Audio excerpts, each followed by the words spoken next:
we are actually fighting by living the natural order of things, which is, decay and chaos. It's hard, and it's okay, because that's how you get meaning. That's where you find flow. And that compounds on itself. When you see that, that's like, those are small victories. Those give you pleasure. I mean, those are the fundamental building blocks, like we talked about before, of happiness. Like, that's what it's about. Happiness is not about, like, there is no destination here. There is no just like on the beach with like a Mai Tai. That's like a moment. But then you have to get out and walk. You might get a sunburn. There might be bed bugs in your room. Like, it costs money. Like, it's the reality is, like, you can figure out like how to, and you said this, like how you can enjoy, the challenges and bring yourself to them, and like accept that, like, yeah, it's going to be hard, and say it's like okay to be compassionate with yourself, and like, I'm not perfect, and like, I know that here are the things I'm going to work on. Like, just changes the mindset to put yourself, I think, in a position to thrive in a world that's just hard. We've been through a lot here in the last year, and I think self-compassion and just under acceptance, and then also a growth mindset, like, those are the keys. So hello everybody, welcome back to another episode of Get MotiVEted's Exploratory, where we explore all things related to veterinary medicine and well-being. And as usual, we have a really cool guest here today on the show, and his name is Dan Espinal, and he is the CEO of Rarebreed Veterinary Partners.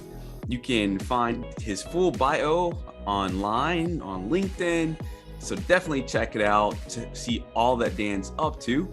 But with that being said, Dan, welcome to the show, and go ahead and tell us a little bit about yourself, where you're from, and how you've ended up where you're at today.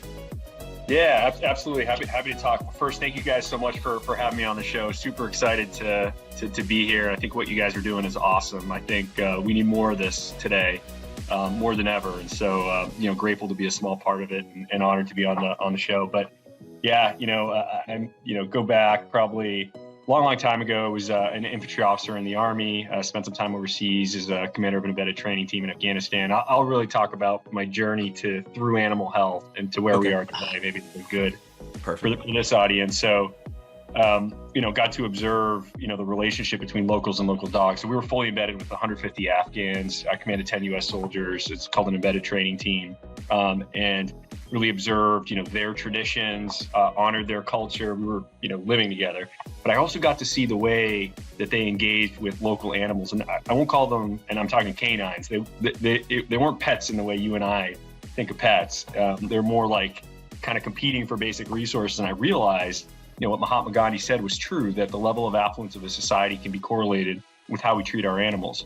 But not only that, it's an intense environment. So, you get to learn a lot about yourself. And what I also realized is the more we understand about the way our own minds work, the more value we see in the human-animal bond.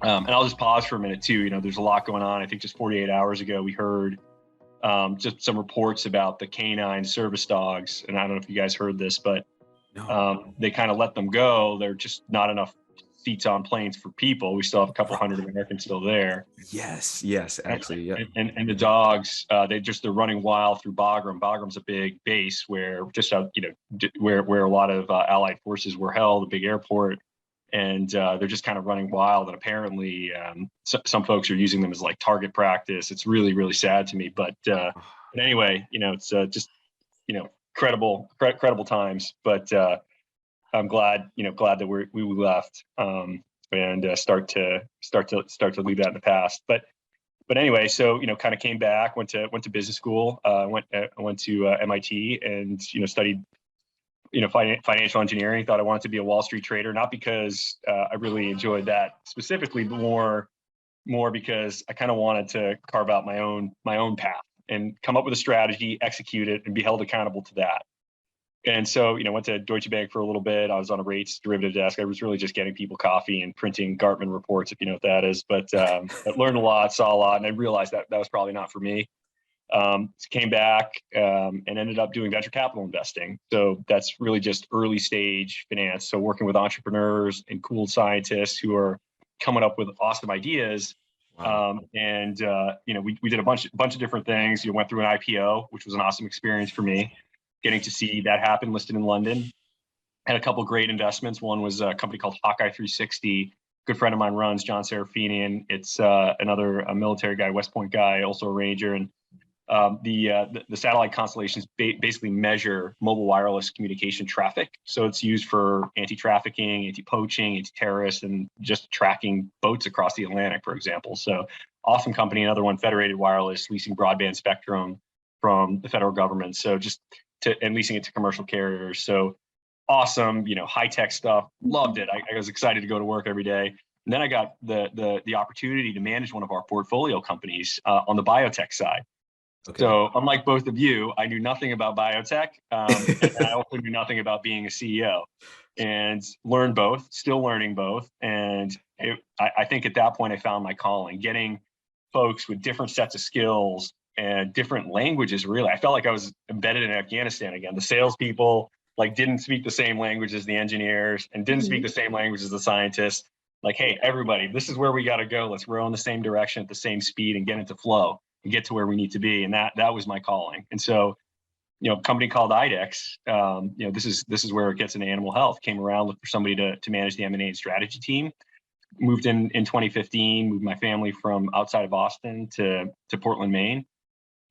Which, as I said earlier, Quincy, it's a kind of a mecca for animal health. You got IDEX here, Covetrus, Elevet Sciences, a lot of cool companies, Decra doing interesting, innovative things. Of course, Rarebreed. So right. A great place to build an animal health company. Also, I knew in Maine, which is kind of funny, very skeptical of corporations. And I think that's also true in veterinary medicine generally, even though every organization is basically a corporation. Right. I get it. I am too. But it's at the end of the day, it's just a group of people. So it's important to have good values, and that's how we built Rarebreed. But anyway, if we could be successful in Maine, we could be successful anywhere. So that's the genesis there. But one thing we're hearing a lot is that, and nowadays at least, is that corporate isn't corporate, right? Mm-hmm. That corporate it's not an umbrella for an experience, if you will. So there's, I guess, good corporate, and then there's not so good corporate as well. And so it's really good to see that there are different experiences that we get to have, and especially with more of these hospital groups and consolidators coming along. They're all very different. So I'm looking forward to hearing more about that too.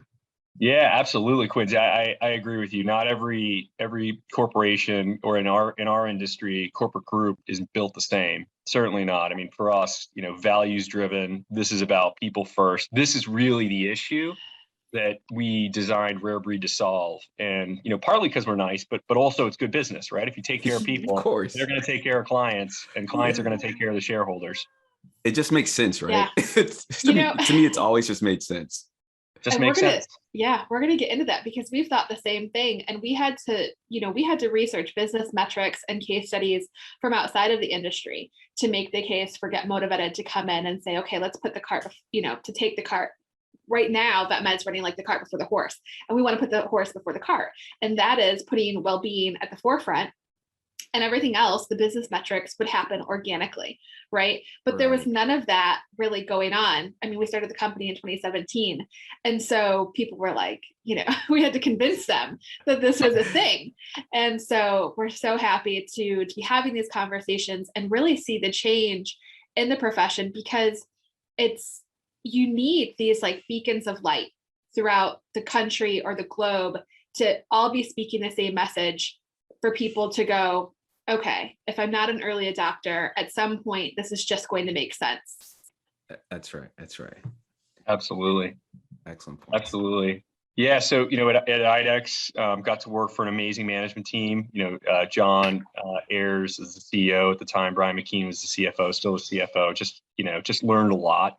But got to see this sort of evolution of veterinary medicine, which I think is germane to this conversation, right? There's a lot of money coming into the space, buying practices, but also developing really innovative technologies to help the experience of vet practice. When I started, I feel like, some vet practices were like dinosaurs. The practice management, half of them were on paper, half of them are on server side practice management systems with, trying to sell preventatives and pharmaceuticals as a source of income and revenue, which is just kind of backwards. I mean, you can get that stuff online.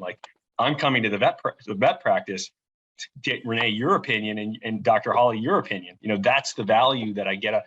But folks for so long have been afraid to charge for their services. And I think that's part of the issue. But anyway, so, we were looking at next generation diagnostic solutions. So, higher sensitivity, specificity, immunoassays, PCR, really exciting stuff, innovations in human medicine that could improve the animal condition. And what was so cool about that is I don't think there've been many examples where an innovation in animal health has gone on to improve the human condition directly, other than maybe in vitro fertilization. I believe that's changing. And I think we're going to see more of it. We were also buying reference labs around the world. So, IDEX International, global company, we were in different places around the world buying reference labs and got to see the relationship between people, pets, and their veterinarian and their reference lab, which is different by different geographies. It's different in Germany than it is in France. It's different in Italy than it is in the United Kingdom. And so really got closer to that, reinforced, what I've learned overseas as a young infantry officer. We were also acquiring software companies. So this was part of the most fun parts of the jobs, working with really interesting entrepreneurs, guys like Sam Ginn at VetSpire or Caleb Frankel at Instinct, working on some really innovative things that we're going to go on to improve, call it workflow and efficiencies of practices. And we were buying some of them at IDEX. And last, we were managing corporate strategy agenda. So moved on from there to go run in-house chemistry, about a $600 million business unit at the time. And this is where I started to get really close to the customer. We're like, what's going on at a vet practice? Before it was like ivory tower. Right. Now it's like, okay, what's going on? And I believe the reason that IDEX won the contract with Banfield was because of workflow, and people liked it better in the practice. But I realized the epiphany for me was that, in our business, demand is not the constraint, which is unusual in businesses, right? There aren't too many businesses that I can think of where there's no shortage of demand. It's actually supply of great people who are highly educated, highly trained, and want to meet that demand at the point of need in a sustainable way. That was the constraint. The only other businesses I can think of, or markets that I can think of that are like that is, like a student of business, I think are, maybe like education, healthcare. There aren't too many. And I think veterinary medicine is one of those special professions that it is truly, I believe, critical infrastructure. Like we need our pets. They make us happy. And so anyway, saw that and I was like, wow, we have the opportunity to build a corporation, a group that puts people at the center and let's measure ourselves by how happy our people are, how engaged, how they're turning over.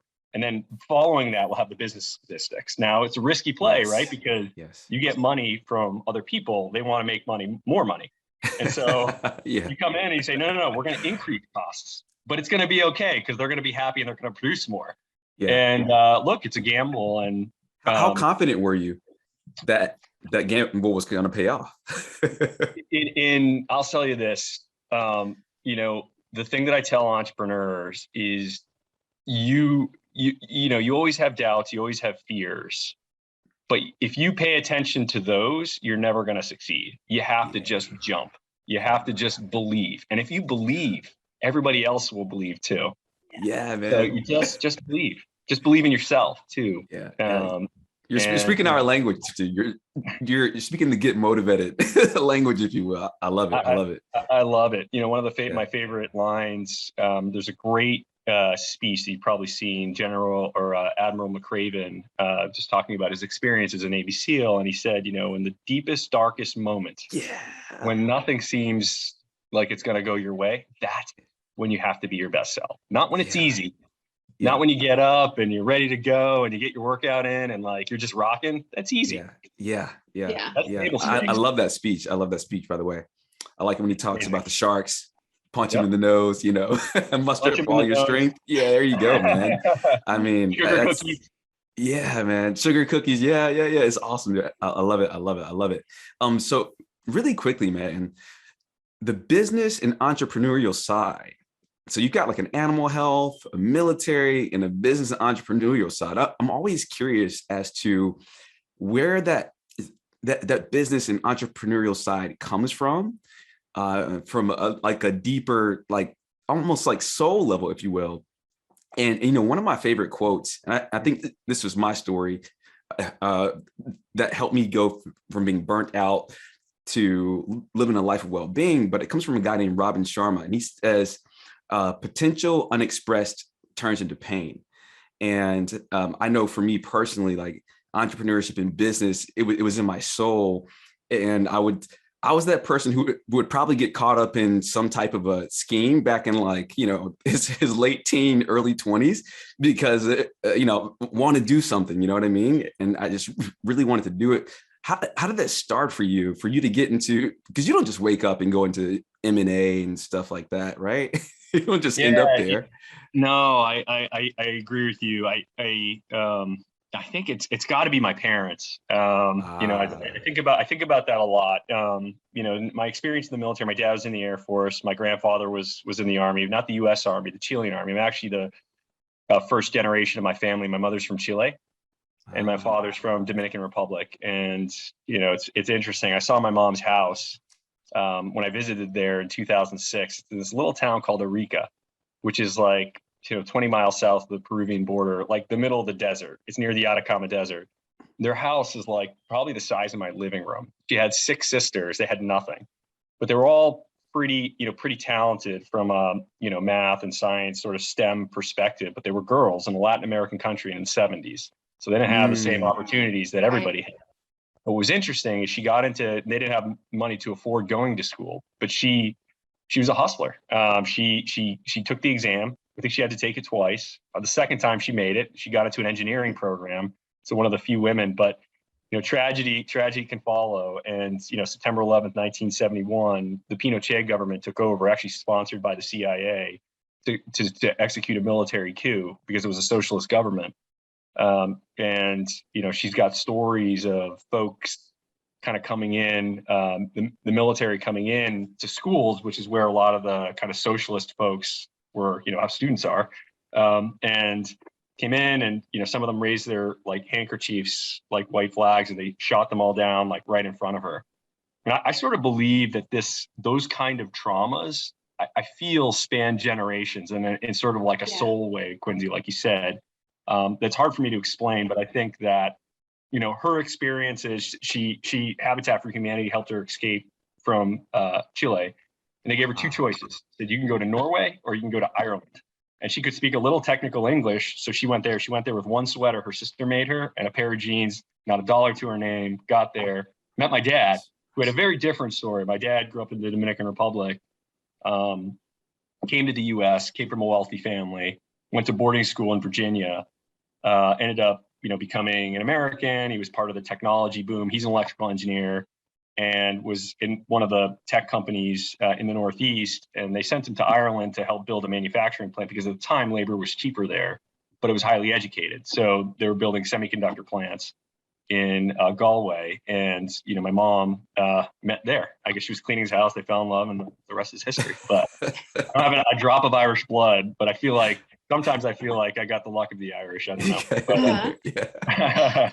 But, but anyway, they my dad was always an entrepreneur, and for him, it was never about money. He came from money, but he didn't care about money. What he really cared about, was like doing the right thing and advancing the human condition. So he's an inventor. He has a number of patents. I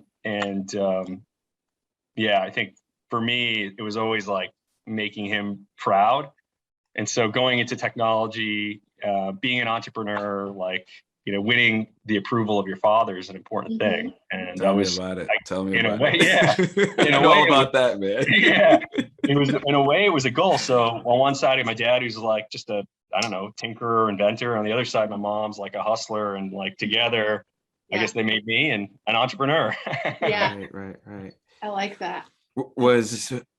Was your dad or your mom like a humanitarian as well? Oh, like big into somewhat giving back? I know you touched on that a little bit. Yeah, my dad was for sure. And then my mom was always about taking care of the family. Okay.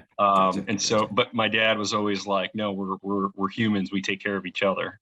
It's kind of he's almost like, it's weird. In a weird way, he's almost like a flower child. Like I remember when I was little and I was 9 and I pulled like a leaf off a tree. He said, how do you know how that tree felt? Stop, man. And I know it's a little corny, but like Yeah. considering the idea of considering how something else might feel is Right. incredibly powerful. Right. You know, for me, I my like your dad. Yeah, your dad's cool, man. And my dad and brother were big rabbit hunters. So I've had beagles since the day I was born. We had like 20, if you will.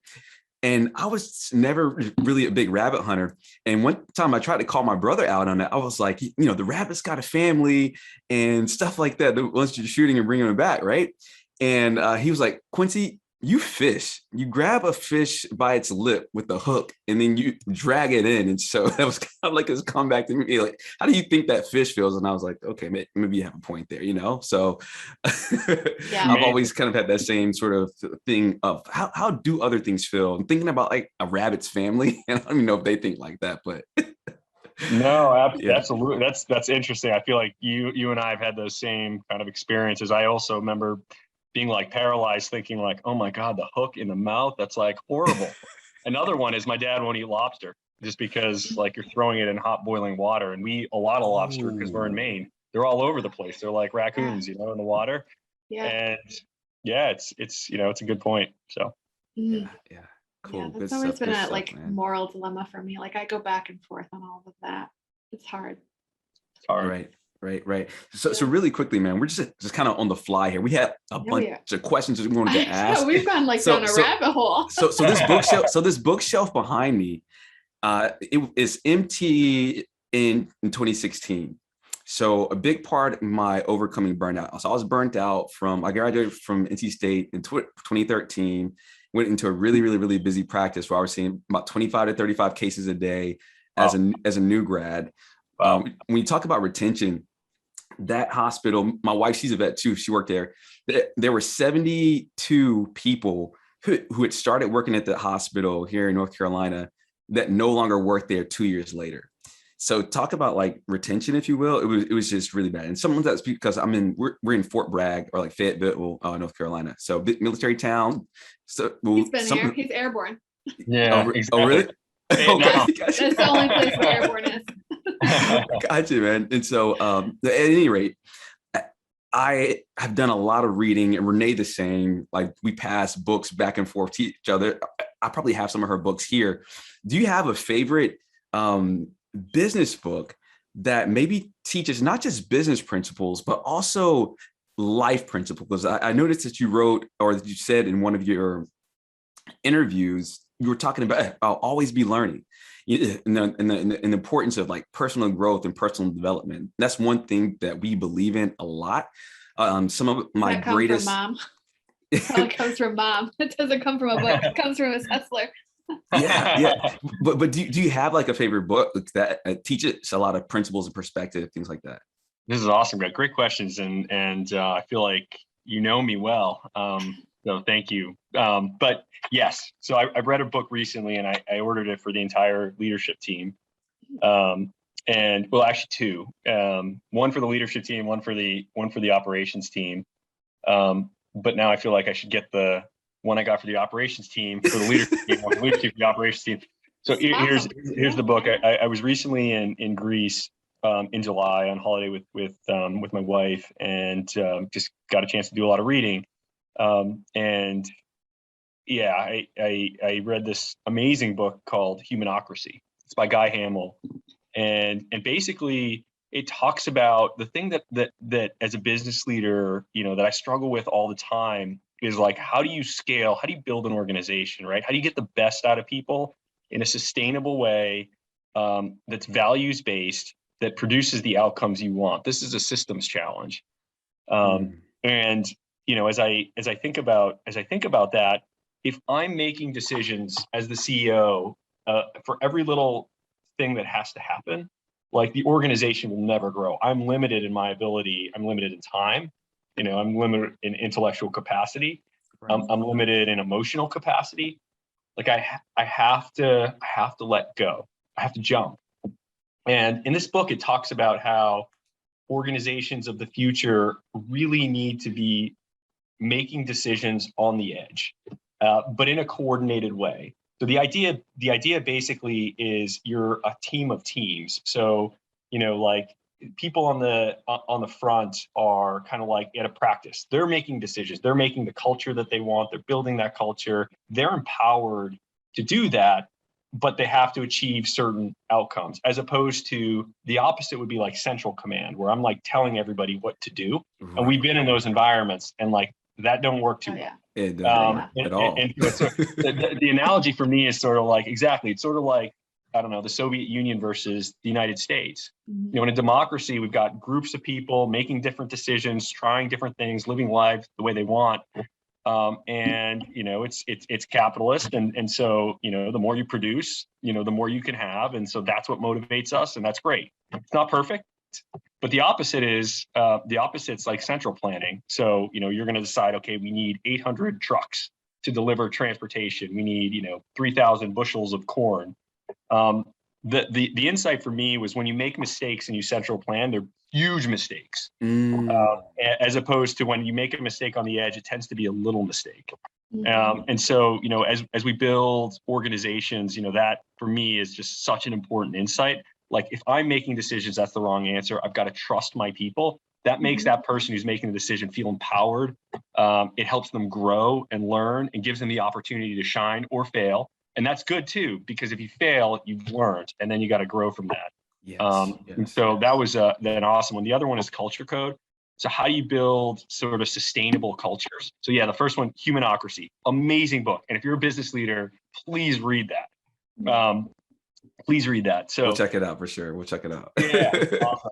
Humanocracy. And the other one is Culture Code. And it's a friend of mine from IDEX, who was in the HR department, had recommended it, you know, a couple of years ago.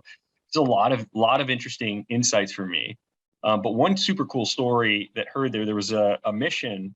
He talks a lot about like the culture of the Navy SEALs, for example. And there was a mission, and there two folks were at the Tactical Operations Center, so at the TOC. And it was a SEAL commander and a Ranger commander, and they were working together on a mission, and they had gotten into contact. And so, you know, they're fighting with the enemy, shooting at each other. And, you know, the Navy commander he wasn't saying anything. The Ranger commander was saying, okay, team A move left, team B move right. You know, he was like, almost like managing them like directly. And at one point during the conversation and during the incident, he looked over, he said, why aren't you saying anything to your team? And he said, they know what to do. And there's this idea, I guess, in the community that's called, and from the book, pick up basketball. They've trained so well together that they can just go play a game, and they know where to be, they know what to do, they know who to throw the ball to. Right. And like, yeah, build the team. And this goes to the resilience conversation. Whew. I mean, like at the end of the day, you got to trust each other. If that doesn't exist, you can't go anywhere. So building trust, such an important element of resilient teams. And one, it's like feeling like I know you have my back and I have your back. And that's, you know, one of the elements of culture that we're trying to build at Rarebreed. So anyway, those are two books. But yes, Quincy, I'm an avid believer of like always be learning, always be growing. Yes. And I think that's an important part of health and wellness and sustainability. Yes, and that's what I was getting at. And you know, with business, oftentimes it's about people, right? And one of my favorite books that I've read, it's called The Science of Being Great, which makes me sound really narcissistic, right? The Science of Being Great by Wallace Wattles. But the very first sentence of the book, and I've read it over 100 times now, says that there's a principle of power in every person. By the intelligent use and direction of this principle, humans can develop their own mental faculties. People have an inherent power by which they may grow in whatsoever direction that they please. And there does not appear to be any limit to the possibilities of his or her growth. And the reason I love that quote so much is because as Renee and I and Get MotiVETed are working with people, and even like us as veterinary professionals, we are always operate knowing that there's a principle of power in the people on our team and the people that we're working with. And it kind of goes back to what the guy was saying in the culture code, like they know what to do. There's that principle of power in them to be able to make good decisions, especially if they're trained, and they're not going to be out there if they're not trained in the first place, right? And so at any rate, I love that book. If you've never read it before, it's a short read. You can probably listen to it in like few hours, but it's a great book, some great principles that we teach and things like that. Yeah. No, I love that. For me, what's now triggering my brain. Speaking of learning, I love taking like micro learning courses. So, Okay. Mm-hmm. Like through the pandemic, I don't know, I probably took like 15 different Coursera courses. Yeah. Love it. I just went deep into health and well-being and positive psychology. So in my experience in the Army around 2000, like probably around 2010 or so, the military was realizing like a whole bunch of people were coming back from Afghanistan and Iraq with PTSD, which actually looks a lot like what people like interns at like a specialty center like are basically like, right? Yeah. We were just talking about that. That's me and Renee, right? PTSD. Okay? So they said, what's going on? How can we improve the psychological well-being? How can we make sure that some people, it's a bell curve. Some people, when they come back, they go into like substance abuse and depression, can't keep relationships. And on the other side, some people go through these traumatic experiences and actually thrive. So what's the difference? Yes. And at the time at the University of Pennsylvania, there's a professor, his name is Martin Seligman, who's pioneering positive psychology, him, Angela Duckworth, and Karen Ravitch. And so General Casey, Commander of Joint Chiefs, brought them to the Pentagon and said, all right, tell us about positive psychology. So the professors got up there and they talked about this kind of new school of thinking in psychology, because psychology had always been focused on what went wrong. Okay, what's wrong with this person, right? Like, why are they unstable? Why are they depressed? Why are they, as opposed to like, how do we make ourselves stronger, more resilient, better? And so they really focused on the good part of psychology. And at the end, the general said, hey, you want every single soldier, airman, Marine, and sailor to be as mentally strong as they are physically strong. And so what they did is they started training folks from different units throughout the whole country. And I happen to be one of them. I just went to University of Pennsylvania for a couple of weeks and they taught us positive psychology, but those experiences always stuck with me. So fast forward, I was revisiting a lot of this stuff as like the leader of Rarebreed, right? I want people to have sustainable lives. I want people to be happy. And I think they'll be more effective in their jobs as well. And so, took this really cool class at Yale called The Science of Wellbeing by Laurie Santos. And so Laurie's amazing. She has a podcast called The Happiness Lab. Totally recommend checking it out. She's a genius, and it's super interesting. But anyway, she says happiness is really broken down into kind of three core elements. One is meaning, like what you do has to have meaning. And I think in our business, in veterinary medicine, just to bring it back, I think we get a lot of meaning naturally from doing it, but like you can't only rely on that. There also has to be two other important elements. One is when you're doing something, there has to be an element of flow, right? So it's something in flow, and there's a bunch of books written about flow, but something that's like hard, but not too hard, but not too easy. It's like hard enough to keep your attention and you kind of win sometimes and keep you engaged. Yeah. So flow, and the last one is pleasure. And a lot of times, I think people confuse pleasure with happiness, but if I eat too much candy, like I'm not going to necessarily be happy. So it's a balance. Those are, that's I think, that's oh how my gosh. You guys are like so spot on. I mean, over the past like 3 minutes, it's like our lives I can see where they align. I mean, from the enlightened leaders who raised me to be a leader, and they did so by asking me those things of like, well, what would you do in that situation, right? Empowering me to make those decisions and coaching me. But I think about us as leaders within companies, and yes, we can find those people. I kind of consider them like enlightened leaders, right? We can find those people who are really good at helping other aspiring leaders come into their own. But when we think about training them, that's what I'm kind of curious, especially as we get into these remote areas, right? Like Rarebreed has some operations that are on a remote basis. So creating effective teams, we now know like vet industry, some people are using telehealth, or some people are using VAs like receptionists. So like what we can do to help foster this well-being and this ability for the decision makers, for the practice managers who are burnt out because they aren't letting go of that control, or maybe it's the practice owner, right, who isn't letting go of that control. And like in Rarebreed, being able to know someone has the business end and so that you can practice that medicine, right? Because I think veterinarians just innately, or even, the staff, they just have this something about them that they struggle with letting go, whether it's the business side or whether it's just going home at 6 and passing over that pet to another technician. I mean, they literally cannot do it. And then they'll go home burnt out because they can't let that happen. Right. And so then for me, like the learning just to learn for 10 years, that was me, because I was trying to get myself out of that negative mental well-being. And it was only for me. I had to learn it just for me. And then maybe like on that 15th year, it was like, okay, maybe I can learn to be able to share. And then how do we share it in a way that other people can learn? Because I know I'm not the average bear. I know most people aren't going to take 10 years of their life to dive down. They're not going to take 27 courses during the pandemic. They're going to go out like rollerblading, right?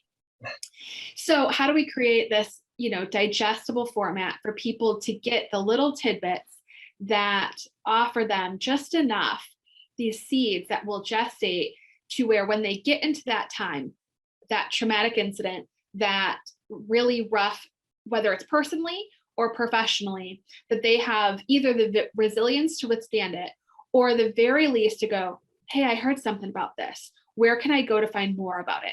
Where can I, where's the resource that, right, whether it's right, the divorce, you come back from somewhere else, maybe your husband comes back, right, from Afghanistan. Maybe it's you go through, a distemper case at work, or you're seeing 40 patients, whatever it is, but just something to help them know the powers within them. And given the right resources, they can amplify their quality of life, right? Because that's the biggest thing. We have a quality of life discussion thousands of times as veterinary professionals as it relates to pets, but very rarely do the caregivers think or strategize about their own quality of life and really put that into priority. And with all of those challenging things that you just named, how can we get the masses or the team members to see that those difficulties are in actuality growth opportunities, right? You can either get bitter or you can get better. Don't just get through these things, but get something from these things. I got that from Jim Rohn, all right? I love that. You can get bitter or better. I learned so much on this, guys. This is amazing. Yeah. This is awesome stuff, man. When we're not well-being gurus, we always say that we're just well-being enthusiasts, man. We just love learning about these things. And honestly, Dan, I think that, or I know for a fact that if people understood the power of well-being, everybody would be doing it. Everyone would be trying to consume as much of this stuff as possible because it allows you to find the advantages and the disadvantages, right? It allows you to see opportunity where everybody else is seeing chaos. and to me, that's the name of the game, man. And veterinary well-being, it's veterinary medicine is tough, right? And life can sometimes be tough as well, like things that have nothing to do with veterinary medicine. And if you're not prepared, it's like going into war with no team, no strategy, no weapons, or like going camping with no off.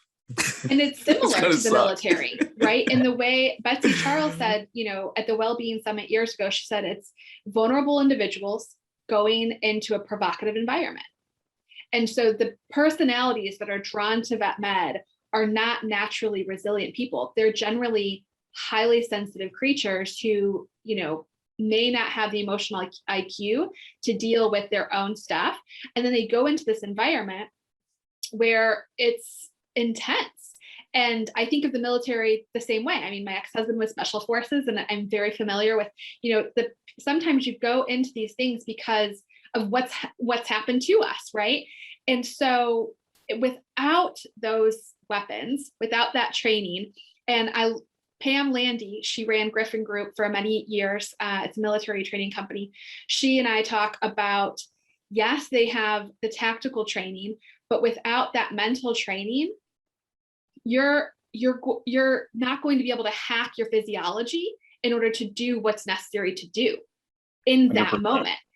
And it seems like maybe not the same thing to people who are outside of the industry. They're like, how could you ever compare, vet med to like the military? But those are the same people that are like, how could you not compare your dog to your kids? And right. My kids are my dogs, and my kids have 2 legs and they have 4 legs, right? So it's very similar. So when we bring this back in, I have to ask, you've been running Rarebreed for some time now, a few years, and with you as the leader, this is, I assume, trickling down. And I have to know, what kind of results have you seen? What kind of buy-in have you received from the team? Have you seen a reduction in turnover? Have your theses been proved right as it relates to, putting the people first? And, is it an effective strategy for other companies who, are resistant to that? Just tell me about what your experience has been with the people in Rarebreed. Are they biting into this with like, oh yes, this is juicy? Or are they resisting it?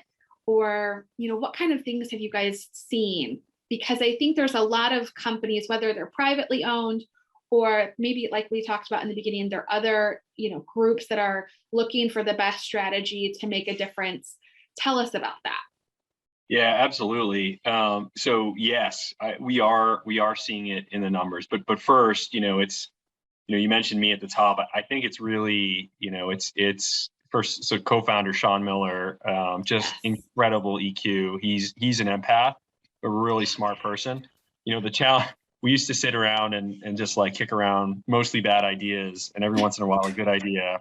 And the CEO and folks at IDEX would maybe mostly laugh us out of the room, but just spending time with them, like I do believe that the best companies are partnerships. It's not top down, and even the ones they evolved as companies grow. But I couldn't have done it without him. And then you have Matt Campbell, who runs business development for us. He's just like total team player, comes every day ready to kick butt. We have Christy Greco, who's running HR, and she's just such a trooper. She's running her family and she's running HR. Family is HR, right? If you're a parent, family is HR, basically. She is in the fight, man, every single day. So I just grateful for that. Then we have Jeremy Halperin's our CIO, amazing, brilliant guy. We have Kim Farina, who's a DVM as well, and who Quincy, I think and she's just awesome. Like a visionary on the marketing side. So it's truly a team effort, and just I pinch myself every day that these folks are around us, and I don't know that the numbers are remarkable. Our voluntary turnover of providers of doctors is 3.8%, and I think the industry standard is like 25 to 30.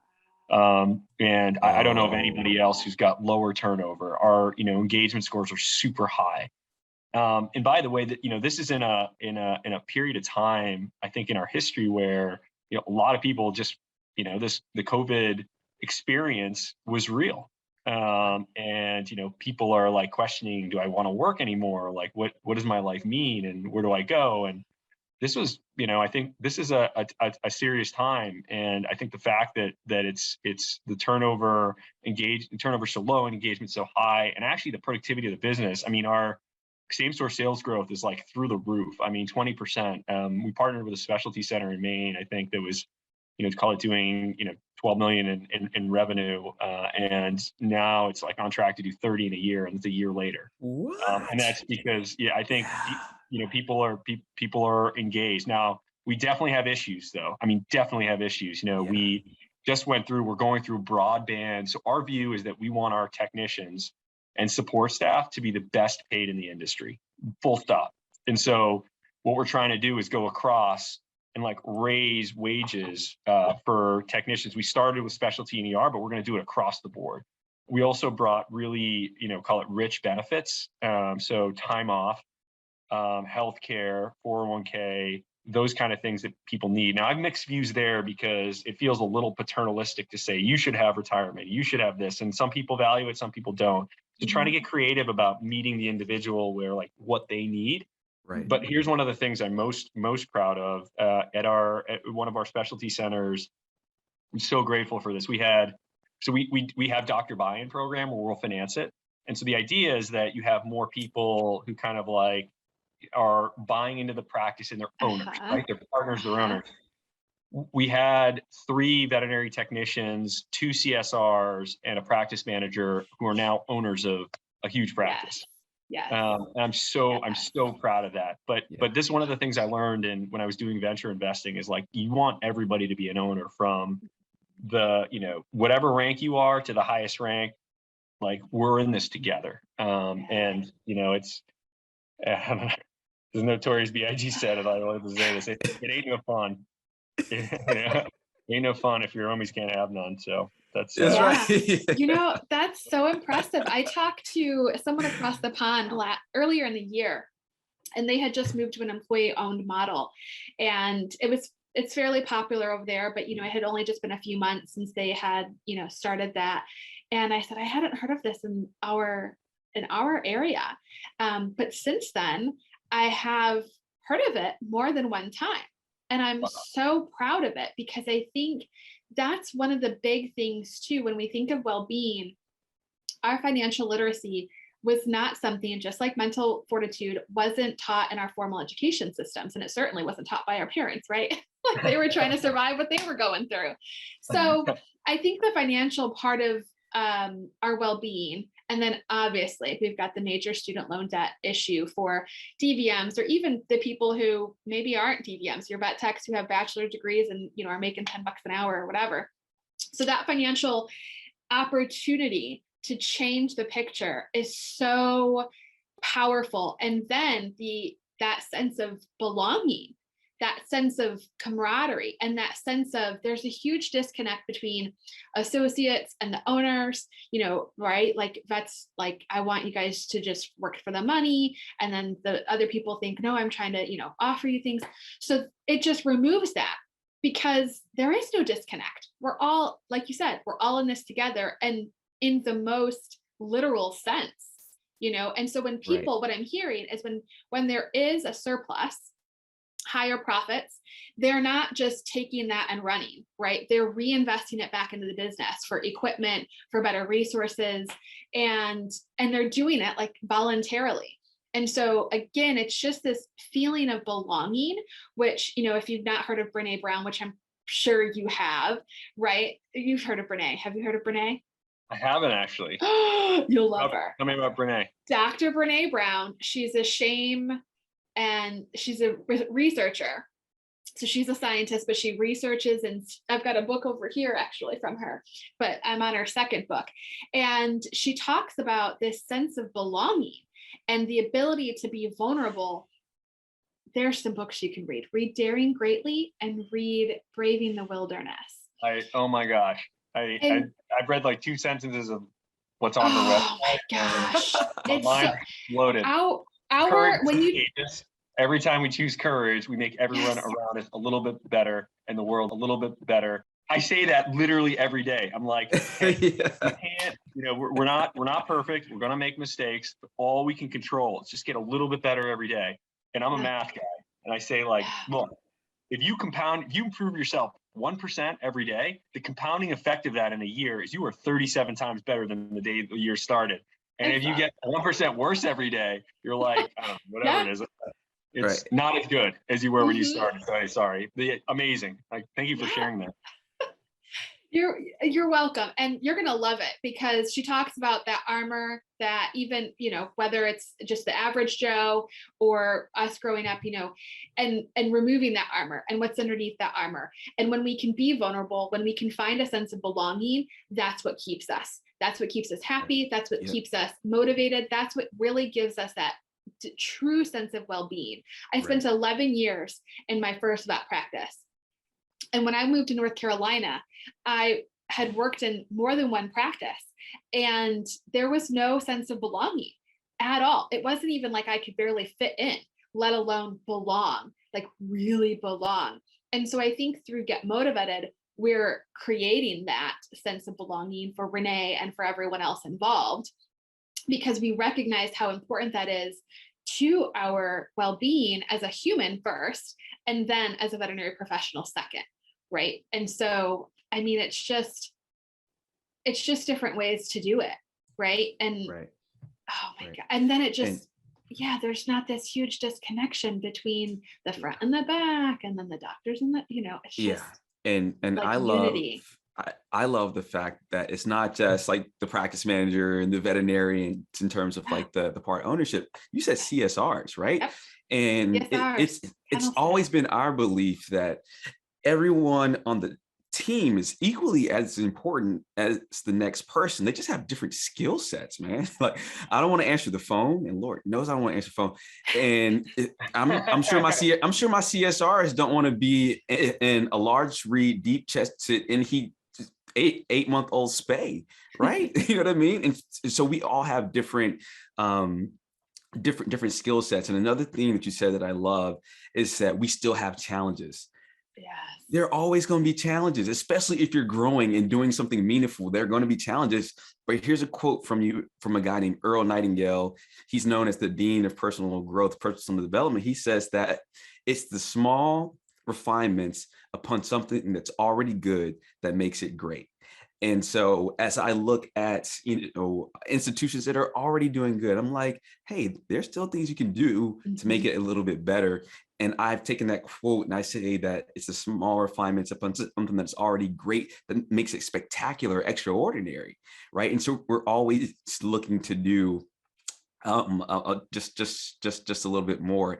And before we end this, I've got some math for you too. So since you like mathematics, Renee and I, we've got a course actually on Get MotiVETed University, the world's first school of well-being for veterinary professionals, called 24-Hour Mastery: How to 10x Your Me Time, Productivity, and Performance. But I'll share that before we wrap up. Now, I have one thing that I want to ask you about. So you said on an interview that you did with Cornell that mental and physical well-being are a prerequisite for you to survive. Can you touch on that just briefly for us? Yeah, so you guys did a lot of research. I really appreciate it. Yeah, no, I think life, the natural order of things is high entropy. When you leave a room, there's gonna be chaos. Like, the room is not gonna get cleaner when you step away. The room's gonna get messier, right? If somebody doesn't live in a house for a while, it gets dusty and cobwebs and things don't survive. It requires, we are actually fighting by living the natural order of things, which is, decay and chaos. Yeah. So life is hard. And I think we can find a tremendous amount of, meaning if we accept that, and just understand, okay, like, this is a state of things, like, it's hard and it's okay, because that's how you get meaning. That's where you find flow. And that compounds on itself. When you see that, that's like, those are small victory. Those give you pleasure. I mean, those are the fundamental building blocks, like we talked about before, of happiness. Like, that's what it's about. Happiness is not about, like, there is no destination here. There is no just like on the beach with like a Mai Tai. That's like a moment. But then you have to get up and walk. You might get a sunburn. There might be bed bugs in your room. Like, it costs money. Like, it's the reality is, like, you can figure out like how to, and you said this, like, how you can enjoy, the challenges and bring yourself to them, and like accept that, like, yeah, it's going to be hard, and say it's like okay to be compassionate with yourself, and like, I'm not perfect, and like, I know that here are the things I'm going to work on. Like, just changes the mindset to put yourself, I think, in a position to thrive in a world that's just hard. We've been through a lot here in the last year, and I think self-compassion and just acceptance, and then also a growth mindset, like, those are the keys. So anyway, that's just, and it my makes thoughts. happiness available to you, right? Like if you don't have that mindset, you think that you either have to postpone your happiness, meaning I'll be happy when X, Y, or Z happens, right? And so people are constantly postponing their happiness, which is typical even for type A's, right? Who want to just check off to-do list boxes. But then it's available to you now. Right now. And it's always right now. It's always, and so I think it's through that mindfulness ability to, like you said, accept things, to be able to access that happiness. And you're the only one standing in the way of that. I agree. There's one of my favorite quotes from another book I read. recently. It's from an Olympic champion crew rower. And he said, no, we don't make sacrifices. We make choices. And so, finding the positive, taking a break, like, oh my God, I'm here. I can breathe. I'm not sick. It's okay. That's a choice right this second. That's right. Yeah, Renee and Quincy, I've learned so much from you guys. This has been just super cool. I'm super pumped about what you guys are working on too, and would love to be helpful in any way. Right back at absolutely. you. Yeah, we appreciate that, man. You inspired me early this morning, and you said in that interview too that you try to work out because your health as an entrepreneur is really, really important. And so I knocked some of the dust off my off my adjustable dumbbells, and I worked out this morning, man. I worked out this morning. It was only for like 15 minutes, but so sometimes I get off track a little bit. But yeah, go ahead, Renee. Let's go ahead and we'll start closing up. This has been great. We want to talk again. So if you're open to it, Dan, we would love to talk with you again off podcast, just to soak this up a little bit more and see what we can do to move the profession forward. And then 2, I want to leave the audience with maybe like one thing that would make a big difference to create a positive work environment. Right. So I'll let you answer that. And then the third one, Quincy, we're going to run through some fun questions. This is going to be even fun. We've got these little cards that are going to ask you like weird questions, but they're fun. So I'll let you answer what you think would be one big thing that people could do to create a positive work environment in their hospitals right now. And then we'll get into some fun questions. Does that sound good? Yeah, absolutely.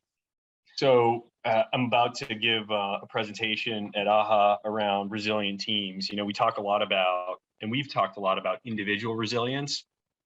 And you said this, Quincy, that, a veterinary hospital, there's every single role is equally as important, right? The practice couldn't function without the technicians, without the technician assistants, without the doctors, without the CSR, without the practice manager. I think the most important elements of a resilient team is they believe that they can execute any challenge in front of them. And I remember, going through Ranger School and, we would repeat the creed over and over and over again. And you just knew that everybody else had your back no matter what. So in the deepest, darkest hour, you have to be your best self. It's a hell of a lot better when your buddies around you aren't going to leave you there to be alone. And I think you got to have that on the team. And I think one of my favorite, I'm looking at the slide here. In 2017, remember the Patriots were down 18 points going into halftime. I'm a football fan. We just had our fantasy draft for nice. Okay.